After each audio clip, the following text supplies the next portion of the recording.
Okay, it's 9:01, so good morning, everybody, or afternoon, or evening, wherever you're located. I'm Patrick Brady. I'm the spokesperson for the LIGO Scientific Collaboration. I want to welcome you to another one of our webinars and to introduce the moderator for today's presentations, which is John Veitch. So with that, I'm simply going to hand it directly over to him, and he and the speakers will take it away. John. Thank you, Patrick. I hope everyone can hear me okay. So before we get started, I wanted to run over the way that we'll be running the webinar with the participants. So there will be time for questions at the end. I would ask that you type your question into the Q&A box, and I will see that pop up, and I'll make sure that I can direct that to the correct person at the end of the presentation. And before we get going, there's a few pieces of information on this title slide. If you don't want to copy these URLs down, then you can simply go to the presentation slides themselves at the link down here, and that will help you also if you have trouble seeing the video. You can follow along on your own desktop. Furthermore, there are a couple of other webinars that are planned for the next 2 weeks as well, and we'll talk about what will be in them later on. But first of all, I'd like to just give us an introduction to why we're giving this webinar today. And that's because we've just finished the analysis of the first half of the third observing run of Advanced LIGO and Advanced Virgo. So the reason that we're so excited about this could really be summed up in this very simple animation. If you look here, there is a diagram of all the neutron stars and black holes that we know about in our galaxy, superimposed with those that LIGO and Virgo detected during the first observing run. We can then fast forward to the second observing run. Oh, sorry, the video.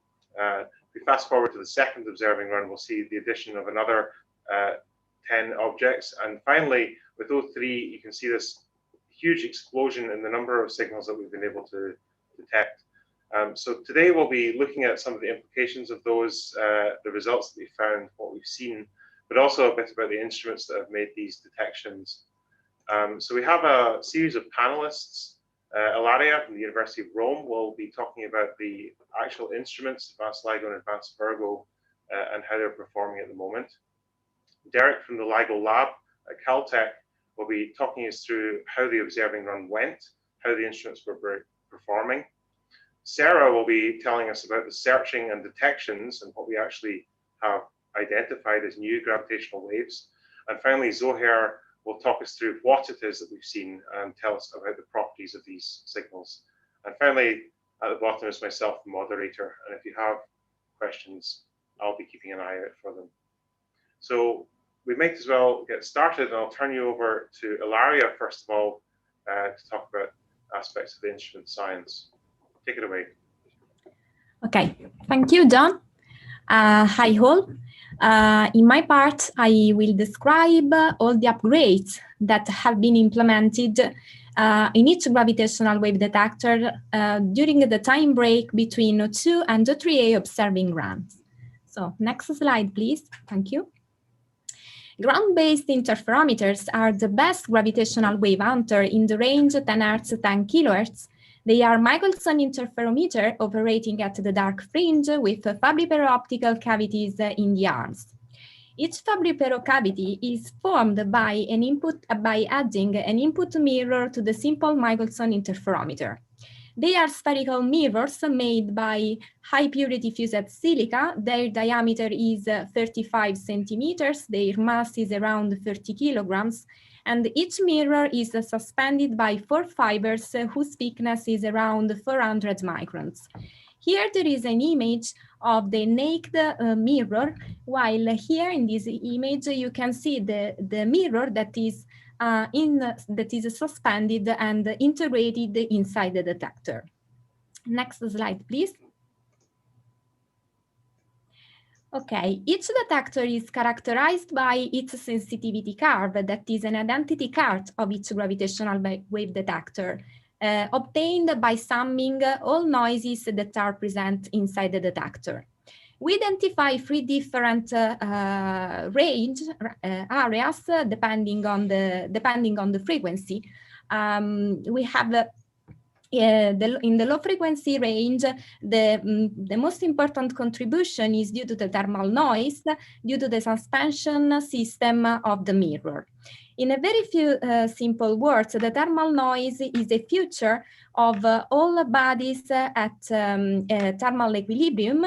And this is caused by the thermal vibration of the particles that at a macroscopic level generates an effect, changing the position of the mirror, mimic in this way the effect of the passage of gravitational wave. Next slide, please. In the medium frequency range, the most important contribution to the noise is the mirror thermal noise. So next slide.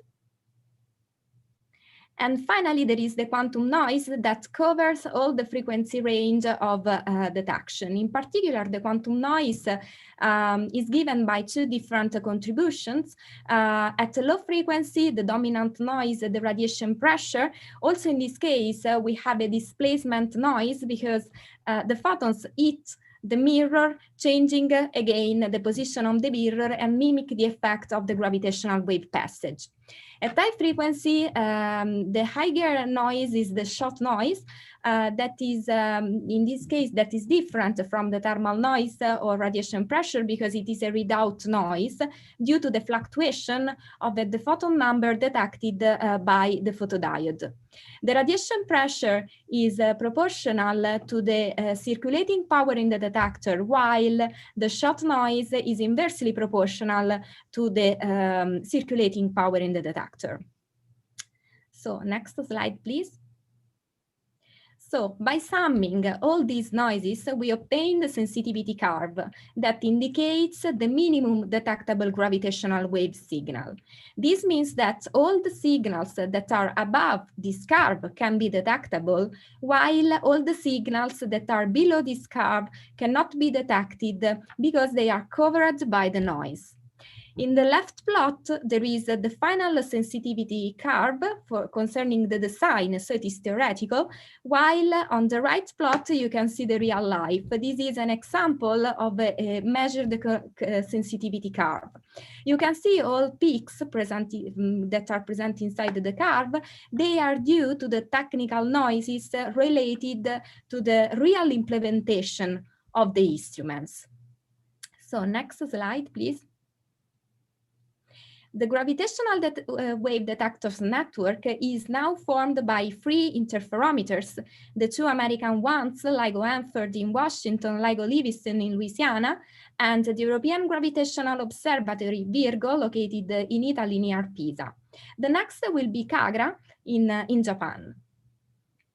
Next slide, please. So now we can analyze in details all the upgrades that have been implemented in each gravitational wave detector.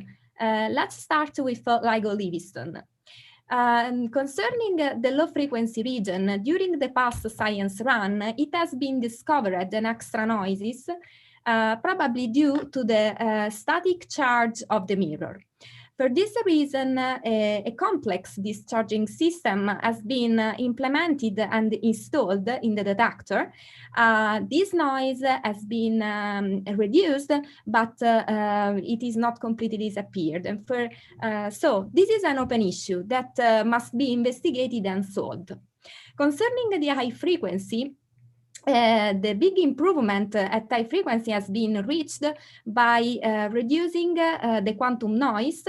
2 different strategies have been adopted to reach the goal. The first one was to increase the circulating power in the detector. So the input power of the main laser has been increased from 25 watts to 30 watts. And also the end mirrors of each Fabry-Perot optical cavity has been replaced with another one characterized by lower scattering losses. The second approach that has been followed to reduce the quantum noise was to inject the squeezed light in the detector. The squeezing technique is an application of the quantum optics.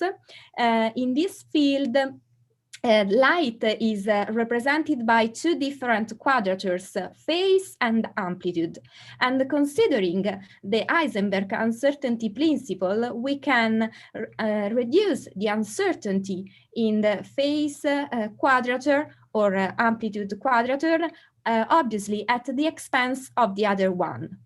So in our case, we squeezed the phase quadrature, and in this way we were able to reduce the shot noise. So next slide, please. Concerning LIGO-Hanford, the same upgrades have been installed in this interferometer, but also an input test mass of one Fabry-Perot cavity has been replaced due to the presence of some imperfections on its surface. Next slide, please. Finally, concerning Virgo, the big improvement in the low frequency was achieved by reducing the thermal noise. In fact, we installed the fused silica suspension to suspend the mirror. And also at the same time, the vacuum system has been upgraded to reduce the dust contamination risk for the fibers. At medium frequency, the improvement in the sensitivity has been reached thanks to the reduction of the electronic noise. It is a typical technical noise by installing high quantum efficiency photodiode on the dark port of the detector.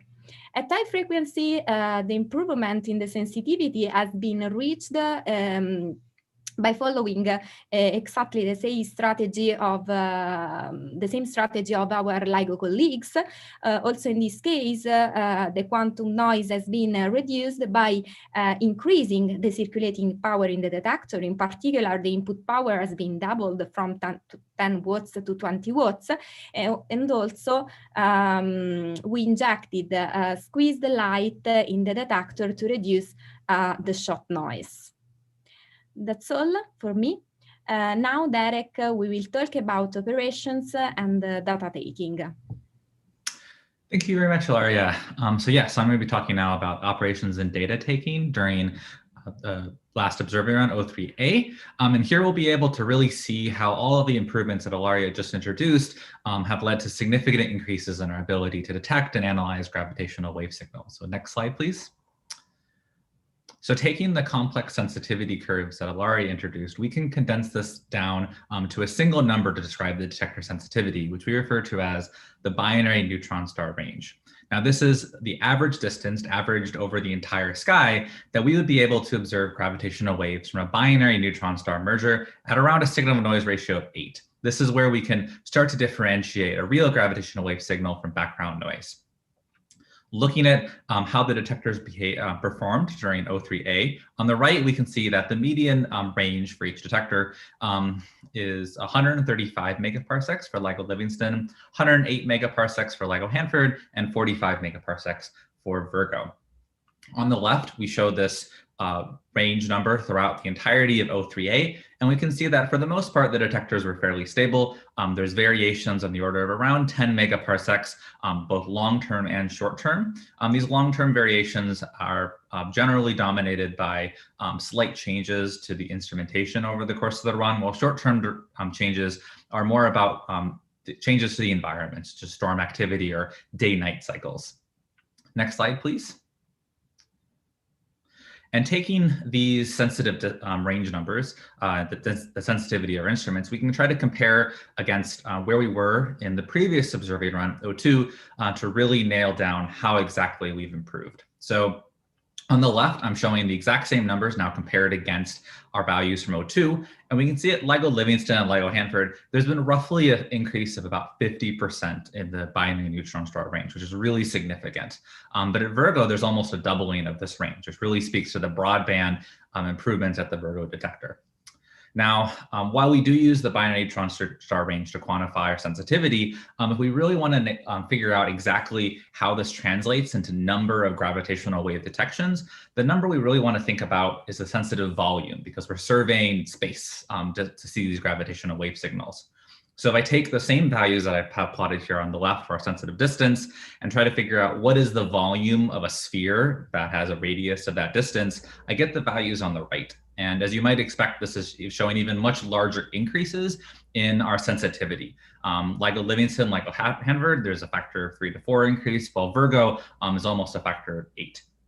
And this is going to be really good to keep in mind when we start to talk about the large number of gravitational wave signals that we've detected in this observing run. Really, this kind of is the best example of why we would expect this to happen. Next slide, please. In addition to having an extremely sensitive detector, we also want to be operating each of our detectors as much as possible to be sensitive to as many gravitational waves as we can. The two numbers we use to quantify this are the duty factor and uptime, where the duty factor is just the percentage of time that each detector is observing, and the uptime is the total amount of time. Now, if we compare the values that I've shown here for O3A and O2, we can see that there's some significant increases in the duty factor at each site here in O3A, which again is mostly due to these detector improvements that Ilaria was describing that have increased the stability of our detectors. We now can ride out and continue operating through even more severe environmental conditions than we were in previous observing runs. But not only do we care about the individual detector duty factors, but we really care about this network duty factor, because we are a gravitational wave interferometer network now. And looking at this plot on the right, I've split this down the whole 6 months into time periods where either 3, 2, or 1 interferometer operating. We had all 3 interferometers operating about 45% of the time, which is really important for us in order to make detections, and even more importantly, to have precise sky localizations allowing for electromagnetic follow-up of our signals. We also had 37% of the time where 2 interferometers were operating, and 15% of the time where only 1 interferometer was operating. But combined across all 3 possible combinations here, that means there's only about 3% of that entire 6-month period where we didn't have a single detector operating, and we wouldn't have been able to detect any gravitational waves during that time period. So we have almost complete coverage of the entire 6 months. Next slide, please. Now, in addition to these somewhat idealized metrics of how sensitive we might be to gravitational waves, there's a lot of additional complications that might happen in our data that could limit our ability not only to see a gravitational wave, but to be able to confidently identify it in all of our data that we have available. So for our short duration bursts of gravitational waves that are characteristic of the compact binary mergers, one of the biggest problems is short duration instrumental artifacts that can create excess noise in our detectors that can limit our sensitivity to these other real gravitational waves.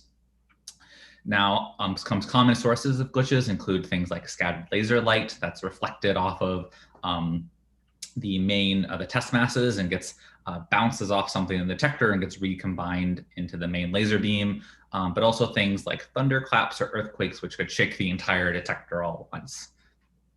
On the right here, I'm showing an example, very unfortunate, in fact, of a case where there was a glitch directly overlapping one of our signals.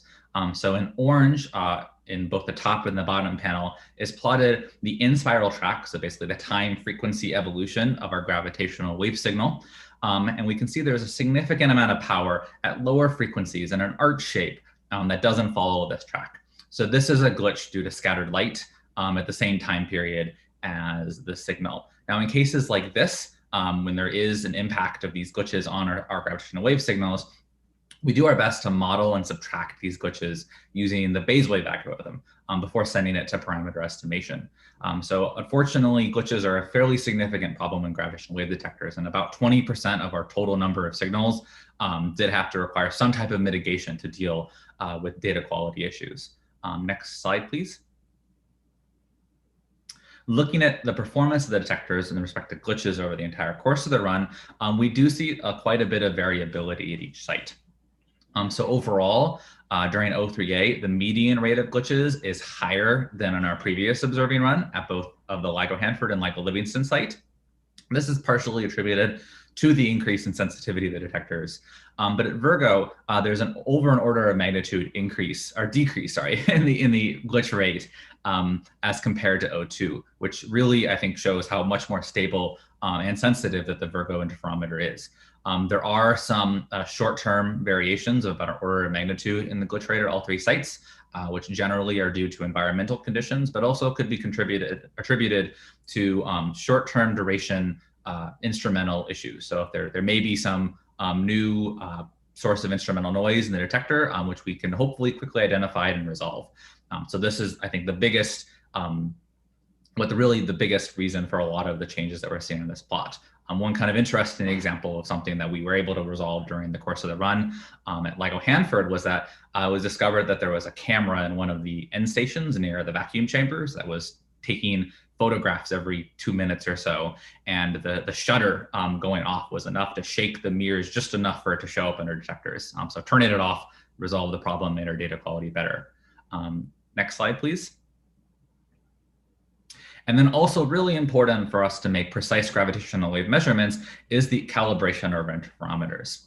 So there's two aspects of interferometer calibration. The first is trying to model and understand the response of the interferometer, which is called the sensing function. This is basically what data do we record when the arms are stretched and squeezed. But we also need to really well understand how the force that we apply to test masses to keep the interferometer stable also impacts the data that we record. So if we let our test masses freely swing, we wouldn't be able to keep the interferometer locked in a very stable operating state. So we do have to push on the mirrors a bit to keep them operating, but we do record this and model this very well in order to get an accurate measurement of the physical strain that we record. One of the ways that we do this is with a photon calibrator, which is a laser that actually pushes on our test masses with a known force. And we use this as an absolute reference at all three interferometers. And then finally, once we've calibrated the data, there's additional measurements that we complete of the interferometer and evaluating the data that's been produced to try to understand any residual systematic uncertainty that might have not been included in the original calibration model.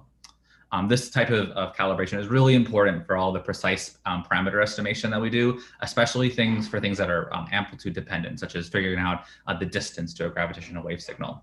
Next slide, please. And then finally, I want to talk about gravitational wave event validation. So as you just saw, there's this quite large number of these glitches and other type of challenges that we might encounter while completing gravitational wave detection. So one way we try to address this is by using a large array of sensors throughout the site. There's on the order of a few 100,000 different sensors across each interferometer site that are used to monitor the environment, the performance of the detectors. So on the right, I'm showing one example of the sensor array at LIGO Livingston. So this is the Physical Environmental Monitoring Sensor Array, short PEM for short. And this includes things like accelerometers all over the site that are trying to measure any type of shaking that's happening, to things like wind gauges, temperature, microphones, even cosmic ray detectors. So really, if there's anything happening at any of our interferometer sites, we want to know about it. And using all of this additional information, we investigate if there's any evidence that any of our candidate gravitational wave signals is actually due to a glitch or some other type of detector issues instead of a real gravitational wave signal. And based on these investigations, no candidates GWTC2, this catalog, were confidently identified as not astrophysical based on these investigations. So there's no identified issues with any of our candidates so far. And with that, I'll turn it over next to Sarah, who's going to be talking a bit about our search and detection process. Thanks, Derek. Yeah, so as you just heard from Ilaria and Derek, advanced LIGO and Virgo have had significant increases in sensitivity due to the hard work to upgrade the detectors between the second and third observing runs. So on the next slide, we can see that this has enabled us to increase the number of confident gravitational wave detections by more than 3-fold over the first gravitational wave transient catalog. The analysis of O3A data has resulted in 39 new gravitational wave events. And if we add this to the 3 detections from O1 and the 8 detections from O2, this brings our total to 50 gravitational wave events that have been detected since we started September 2015. So given the increased sensitivity, these 39 events found in this 26 weeks of data of O3A are consistent with the number of detections in our previous catalog, GWTC1. Okay, next slide. So we identify gravitational wave candidates on 2 timescales. First, there's low latency, where identification happens seconds to minutes after the signal has arrived at Earth. And second, there's offline, where identification happens days to months later with a reanalysis of the data. And here we often have improved template banks, updated calibration, data quality vetoes, and other developments that make it possible to find additional and often weaker signals in the data. So in low latency, we had 5 detection pipelines running. There's Coherent Waveverse, which was an unmodeled search, and GST-Lao, PyCBC, MBTA Online, and SPEAR, which are modeled searches. So I'll say more about this in a minute. These pipelines detected 33 candidate events in low latency that were rapidly communicated through the GCN notices and circulars. Of these 33, 7 low latency candidates were actually not confirmed by the offline reanalysis, but 26 did survive, so 26 of these candidates were confirmed. And also, offline reanalysis with Coherent Waveburst, GST-Lao, and PyCBC identified 13 additional candidates that are reported in this catalog for the first time. Okay, next slide. So this catalog, of course, is reporting on gravitational wave discoveries from compact binary coalescences. These binaries are composed of stellar mass neutron stars and black holes or combination systems. And modeled searches for these types of gravitational waves rely, of course, on the model of the signal. And that model is dependent on the source's physical parameters. So the most important parameters for understanding the phase evolution of the waveform that we see at the bottom here are the component masses, mass 1, mass 2, and the component spin angular momentum. So here I've labeled a spin vector that we call chi1 and chi2. For searches, we're interested in this quantity called the effective spin, which is defined there. It's basically a mass-weighted combination of the component spin, chi1 and chi2, that's either aligned or anti-aligned with the orbital angular momentum. So of course, once we've made a detection, it's very interesting to try to measure these masses and spins, and you'll hear more about that in the next section. But on the right, you can see the mass and spin parameters of the waveform templates that we used for match filtering in searches, such as GST-Lao and PyCBC. In general, the masses are from about 1 to several hundred solar masses that we're covering. And we're currently here only searching for systems that have the component spins aligned or anti-aligned with the binary's orbital angular momentum. Okay, next slide. Now, we also had an unmodeled search running because gravitational waves from compact binary coalescences can also be recovered by unmodeled searches. The offline results from one unmodeled search were included. This was Coherent Waveburst. And instead of a specific waveform model, Coherent Waveburst performs a search on time frequency data obtained with the wavelet transformation, like that shown on the plot on the right. So in this way, you can see the characteristic chirp signal from the compact binaries that can be detected.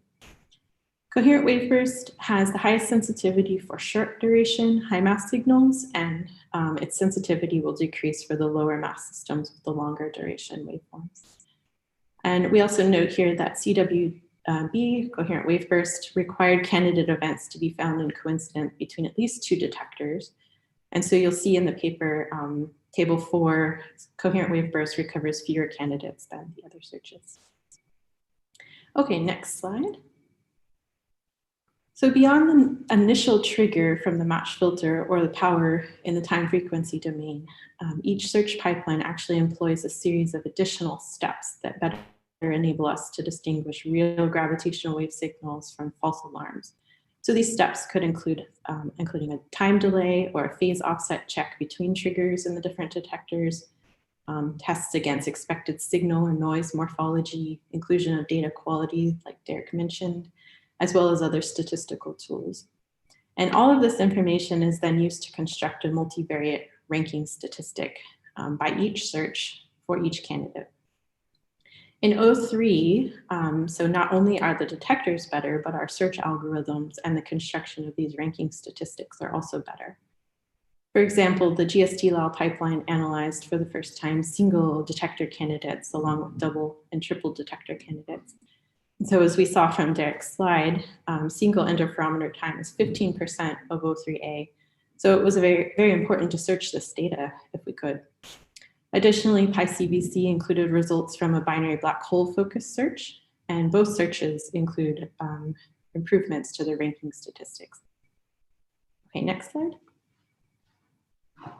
So 39 gravitational wave candidate events passed our false alarm rate threshold of 2 per year to be included in GWTC2. And given the multiple pipelines, this means that we could have up to 3 false alarms mixed in our event list. In other words, these would be candidates caused by instrumental noise. It's not possible to determine which, if any, candidates are caused by noise, but we do provide statistical measures of the false alarm rate and probability of astrophysical origin for each candidate to guide us in the significance of that candidate. So the false alarm rate, shown on the left here, is computed by each search by computing the number of background events that yield a candidate with a ranking statistic, here that I've arbitrarily called lambda, higher than some lambda threshold. And this is over some experimental length t. And then we also, for each candidate, we compute the probability of origin from an astrophysical source, p-astro.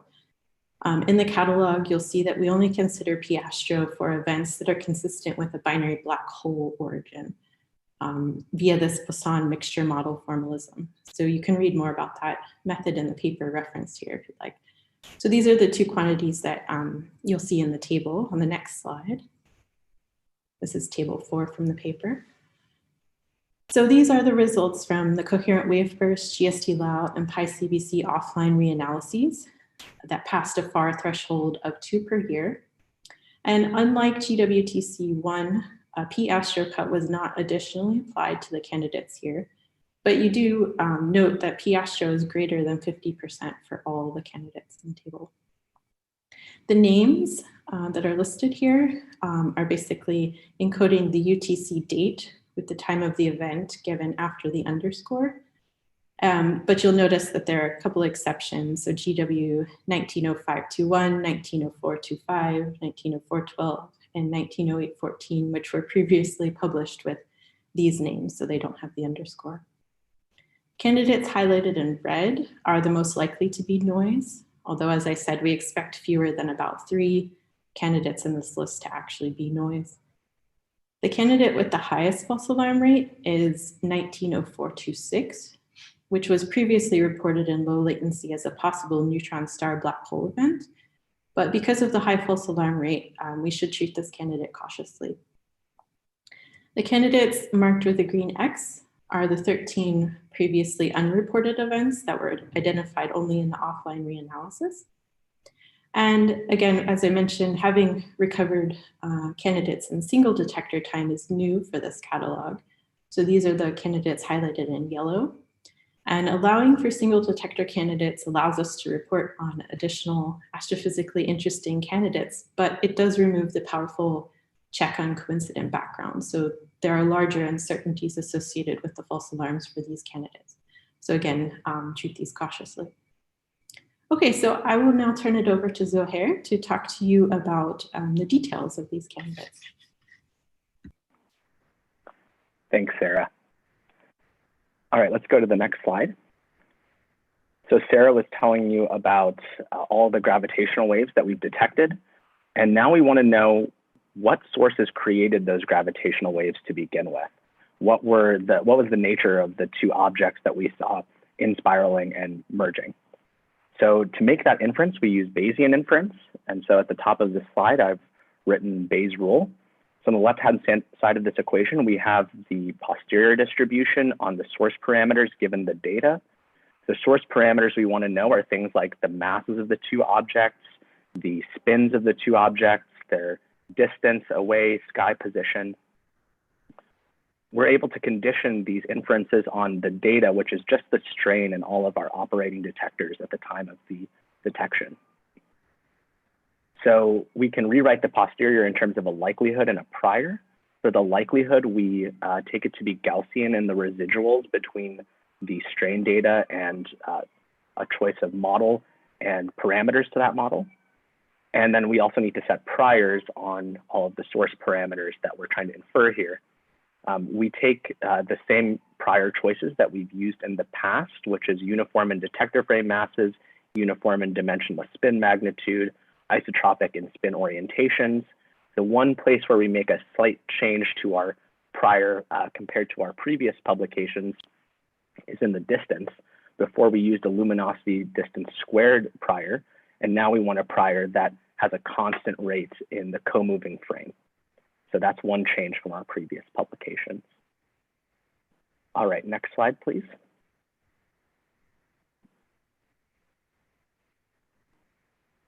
So as I mentioned in the last slide, we have that likelihood that we need to calculate, and that requires us to actually use some model for what the gravitational waves should look like in the detectors.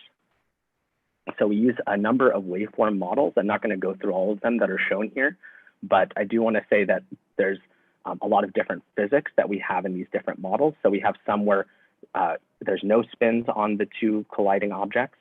There are some models where there is spin, but the spins are only aligned with the orbital angular momentum.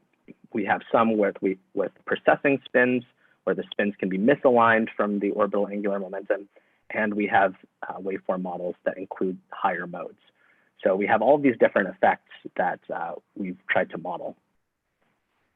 So you can hear more about what models we used in the testing general relativity webinar that we'll have in the next week or two that will be advertised. All right, next slide, please. So we use those models to make inferences on the masses and spins and other source parameters for every single one of these events in this updated catalog. In particular, we are able to estimate these posterior distributions using posterior samples. We draw these posterior samples using Lal inference, Bilby, and Rift samplers. Now, as I said, we have used a lot of different models, but in the actual paper, in the numbers that you see and the plots that you see, we have to choose a fiducial set of results to show. So what we've done there is we combine posteriors from runs that have similar physics, and we show the results from these combined posteriors. If we see a difference between the posteriors for the non-higher mode runs and the higher mode runs, we'll always choose the higher mode runs.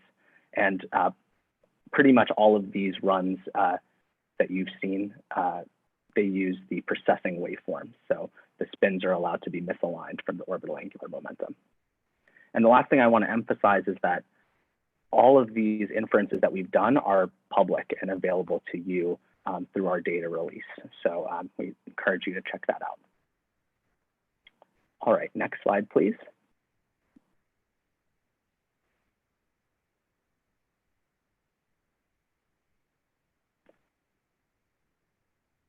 Not sure if we've lost John. All right. I guess I can screen share if John has gone. Can people still hear me?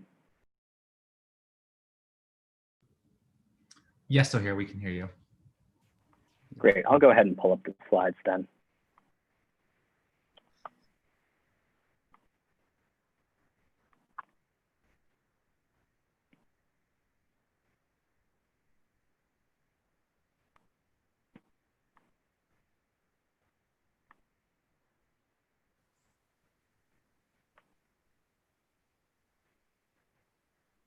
It seems we have John back. John, do you have the slides?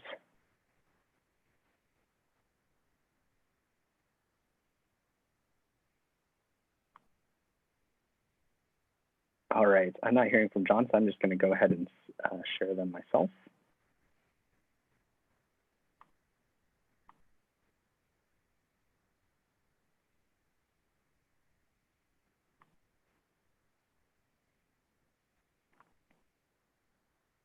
Oh, there we go. Thanks, John. Yeah, can you go on to the next slide? All right, so here's the plot showing the 90% contour. So these are contours that enclose 90% of our posterior belief on some of the source parameters for all of our events. In this plot in particular, we're showing the plane of mass ratio and total mass. So the mass ratio is M2 divided by M1. So that's the mass of the secondary divided by the mass of the primary. We always assume that the label 1 is labeling the more massive object. So towards the top of this plot, that's a region where the mass ratio is very equal. So M2 would be very close to equal to M1. And towards the bottom of the plot, that's when you'd have an unequal mass for these two colliding objects. And then on the x-axis towards the left, there's the low total masses. And then to the right-hand side, we have higher total masses. All right, next slide, please. So let's dig into this plot a little bit more. I want to highlight a few events. Firstly, GW190425. So both components of this system have masses less than 3 solar masses, which is consistent with a binary neutron star merger. And that's why you see it in the top left of this plot on the left-hand side of that M1 equals 3 solar masses line. This has been published before, so you've seen it. Next is GW190426, 152155. As Sarah mentioned, this is the highest false alarm rate event. It's low significance, but nevertheless, we can still run our parameter estimation routines on the data. And we find that one component has a mass less than 3 solar masses. So this would make it consistent with a neutron star black hole merger, but again, it's low significance. The next event I want to highlight is GW190924021846. This event is interesting because of all of the events where the secondary mass is greater than 3 solar masses, this is the lowest total mass system and likely has the lowest component mass. So this event is just interesting because it's starting to fill in what the population of black hole mergers will look like near the 3 solar mass line. All right, the next event is GW190814. This is another event that was previously published. This one, again, was interesting because one of the components was less than 3 solar masses, although we weren't able to say confidently exactly what that was. Another interesting thing about this system is that the spin of the more massive object in it was very well constrained to be very close to 0 or 0. Next, I want to highlight GW190412. This one was a confidently unequal mass merger where both components were greater than 3 solar masses. And even though it has a very strong constraint on the mass ratio and constrains it away from being equal mass, we can't say for sure that it has the most unequal mass because you can see these gray contours reaching down to the bottom of that plot. And so the uncertainties on the other events make it so that we can't say confidently that 190412 had the most unequal masses where both masses were greater than 3 solar masses. And then lastly, GW190521, this is again an event that was published before you've seen. And this is likely from the most massive system that we've seen and most massive component black hole.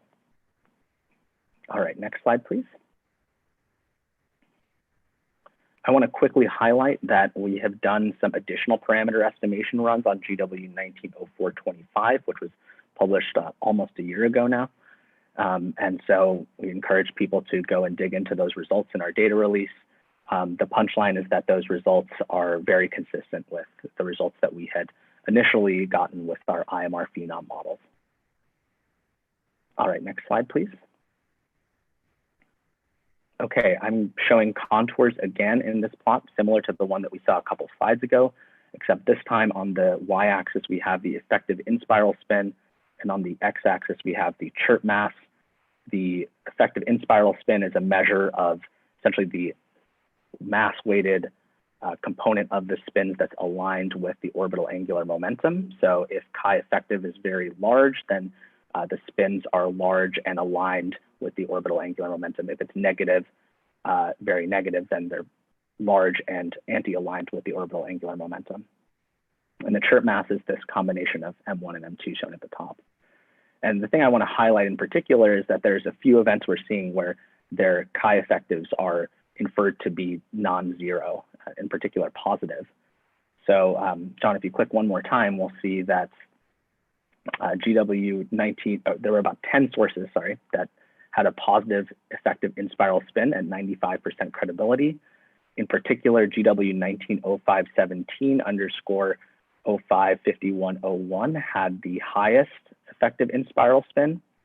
We didn't see anything that definitively had a negative effective in-spiral spin, but GW190514065416 did have the most negative or smallest effective in-spiral spin, though it is still consistent with zero or positive effective spin. All right, next slide, please. Okay, just to dig into the spins a little bit more, we can actually look more closely at exactly what these spin vectors look like on the two merging objects.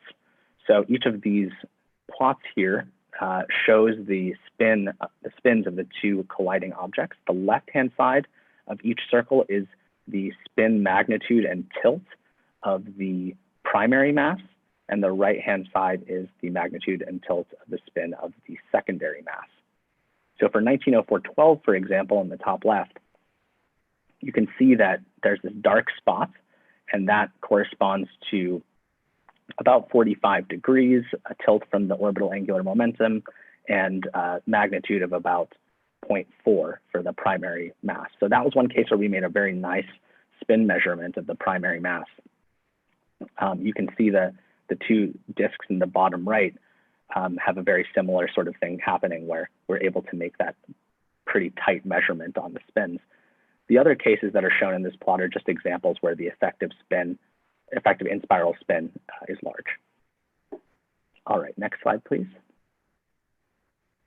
All right, so some people may be wondering whether there's precession in any of these systems.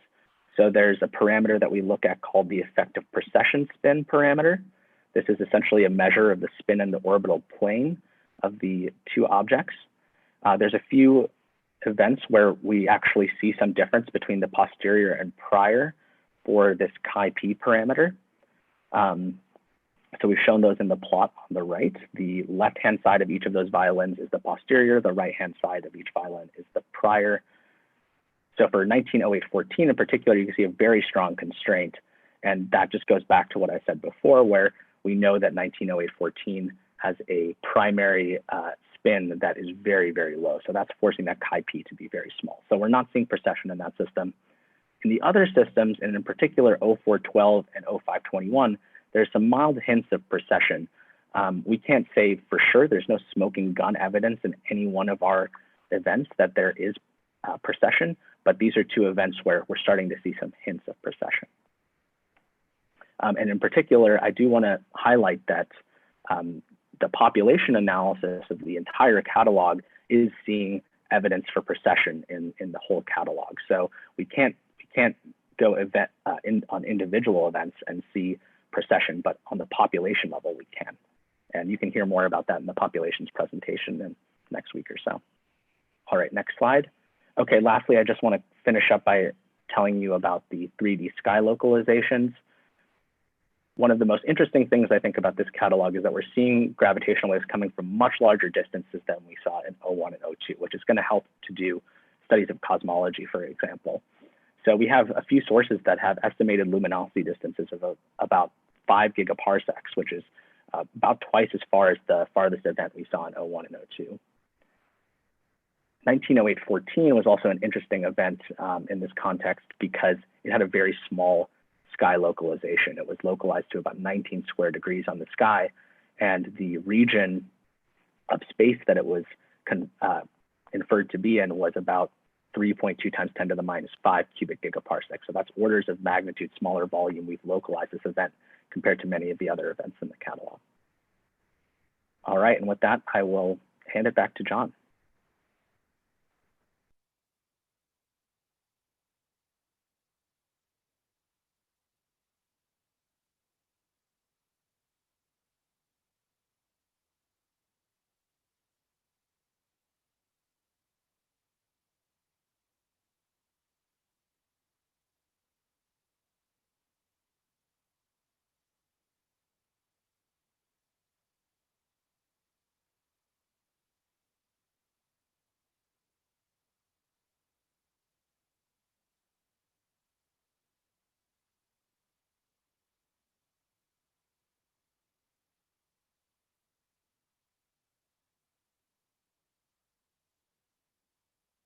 John, you may want to check your sound.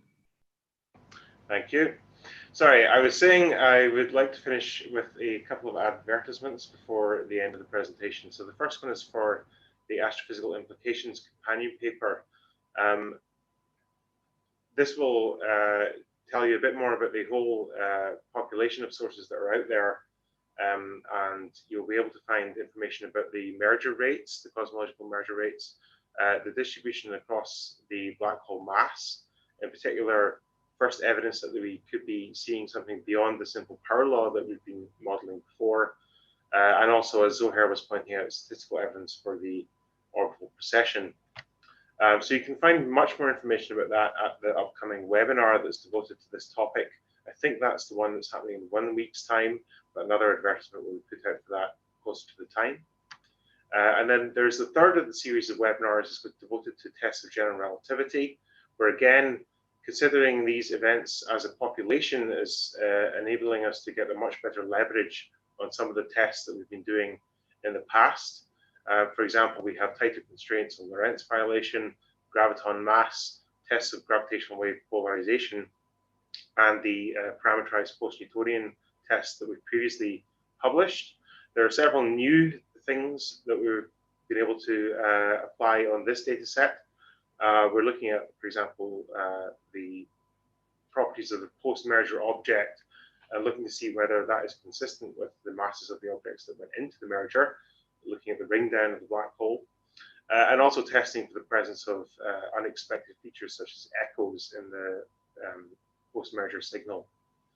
So again, this you can ask many more questions and hear a lot more detail about this in 2 weeks' time at the third webinar.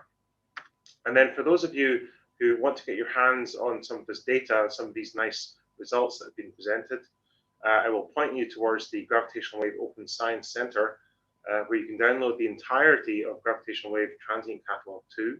That's all of the events that have been presented to date. And there you can find the strain data, the actual waveforms that are coming out of the detectors, the detection statistics that Sarah has been talking about, those localization maps if you want to combine this with multi-messenger channels, and the parameter estimation samples for all of the different waveforms that Zoheyr has pointed out, as well as the combinations that we've been publishing in the paper.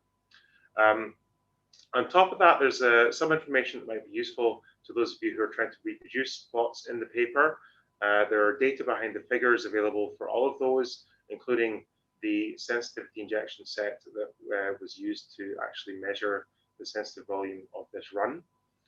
So for the technically minded among you, I would invite you to go and download the data and start playing around with it.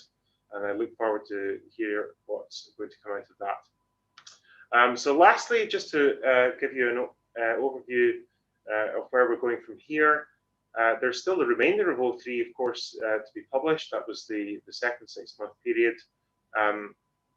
As a reminder, we released 23 public alerts during that time period, but we would expect, again, with our offline pipelines to either confirm or disconfirm those, as well as to potentially increase that number still further. Looking further ahead to 04, well, our plans have been scuppered along with many people's by the pandemic. So there is probably going to be a slight delay in the start of the 4th observing run. But the good news is that KAGRA will be joining us for 04. This is the 4th detector in the network situated in Japan. Again, we will get to see how the sensitivity will compare to the other instruments, but this has the potential to much expand our localization capabilities in the future. So I'll finish up by thanking the audience for attending and apologizing for that technical glitch there when my broadband dropped out. But I would be happy now to turn over to the audience to see if there are any questions for our panelists that haven't already been answered in the chat. Thank you. Okay, so the only question I can see open at the moment is about the reference to the slides. It looks like that document has not yet gone live, so I'll make sure that that is made publicly available shortly after the recording. Other questions in the chat, people have been asking about the rates. Hopefully the information on the earlier slide will help answer that question if you're interested in the quantitative answer. If you're interested in the methodology, you'll better tune in for the populations webinar next week, where you can hear a lot more about how this was attained.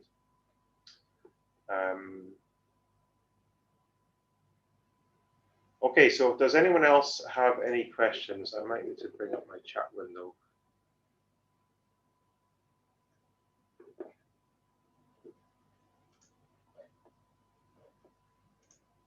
Okay, well, in that case, let me thank you all for attending once again, and I will hopefully see you in a week's time at the next webinar. Thanks very John, much. we do have one question, I think, that just came in. Oh, I'm sorry. So do you find it constrained Young's modulus for gravitational waves?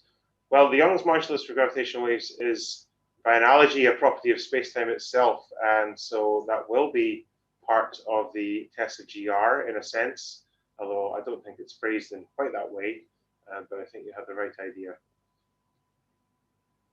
And I have a comment here from Nandita. Can we ask a few questions? Yes, please post your questions into the Q&A channel.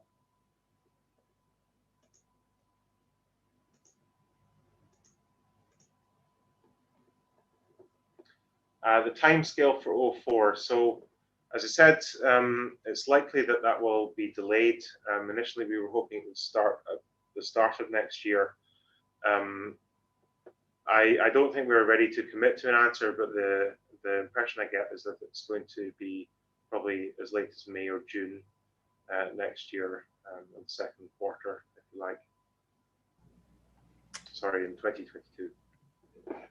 Patrick's still here. He may want to give you a more official answer, but on the other hand, perhaps not. Okay, so there's a question coming in from Nandita. GW 1908-14 is similar to GW 1904-12. Difference of the masses emerging is large. The heavier object, inclusively a black hole, mass of 23 times the mass of the Sun. However, it is unclear whether the 2.6 solar mass object is a black hole or a neutron star. Yes, so this is a good question. I can direct you to Zoheyr to answer it if you would like to have a shout in. Yeah, sure. I think your question is great, Nandita. I think people are generally puzzled about that 2.6 solar mass object because it does kind of seem right on the edge of what you might call a black hole or a neutron star. I think that many of the inferences on the maximum mass of the neutron stars puts that a little bit below the inferred mass of the secondary in 08-14. But frankly, I think it's still an open question exactly what the secondary mass is, what kind of environment it formed in. That's an open question, and I'm hoping that more detections and maybe some things that look similar will help us to answer that question. Thank you, Zoheyr. I hope that answers the question. Let's see.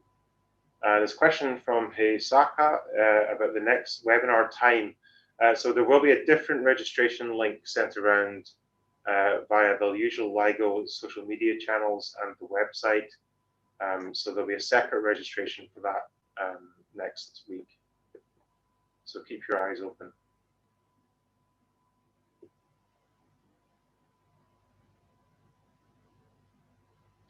A further question about 1904-26. It has the lowest false alarm rate, and it has the highest false alarm rate. It has the lowest inverse false alarm rate. Probably neutron star black hole, but no EM counterpart detection possible. Any view? I guess you're asking us to speculate on this. Well, one thing that would be interesting, and you can find the details in the paper, is looking at the distance to this particular source. And I would suspect that you would have to consider exactly what model of a NSBH merger and the particular ejecta that would be produced by that to determine whether that lack of an EM detection is meaningful or not. But this is certainly one of the more tantalizing candidates that have turned up in the O3A analysis. And it's rather unfortunate that we can't say anything more definitive about it, but that's just the nature of the game. The detectors have still got a way to improve, and hopefully we will get our confirmed neutron star black hole signals before too long.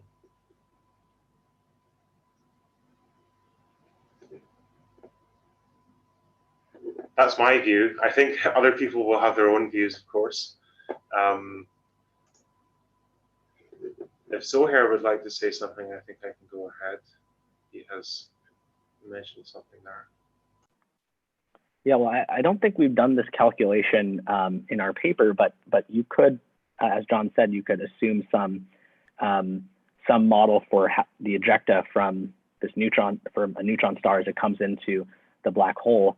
I think given that the black hole is a bit more massive than the neutron star in this case, assuming this is real, obviously, and the fact that we're not seeing some very strong spin in the system, that would make me think that you might not see any sort of EM counterpart, assuming this thing is real and you pointed at the right portion of the sky. But again, it's all model dependent, and I think there's a lot of work to still be done, and we're going to need more detections like this, and hopefully in much smaller sky localizations to help us answer this question. Yes, that's a good point. The localization for this was terrible as well. Okay, are there any more questions? I don't see any. Oh, here's another one. Could you explain a little bit more about the gravitational wave polarization test? Well, I will defer to the testing GR presentation in 2 weeks' time. But in general, this is checking to see whether the two polarization states that gravitational waves have in general relativity can account for everything that we're seeing properly. Or whether you would need to add more polarizations that might exist in alternative theories of gravity. That's really the lowest level of answer that I can give you here in detail. But I think the moderator for testing GR might be online, and I'm sure they will be taking notes for questions to answer in that seminar.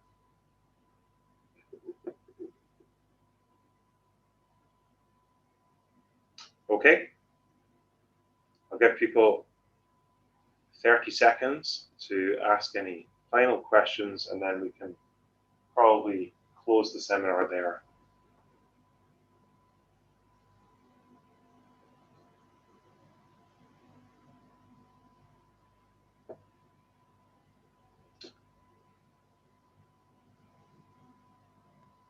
Okay, well, I'd just like to finish by thanking you all for taking the time to attend and tune in on YouTube and on Zoom. And I look forward to seeing you at the next webinar in a week's time. Thank you.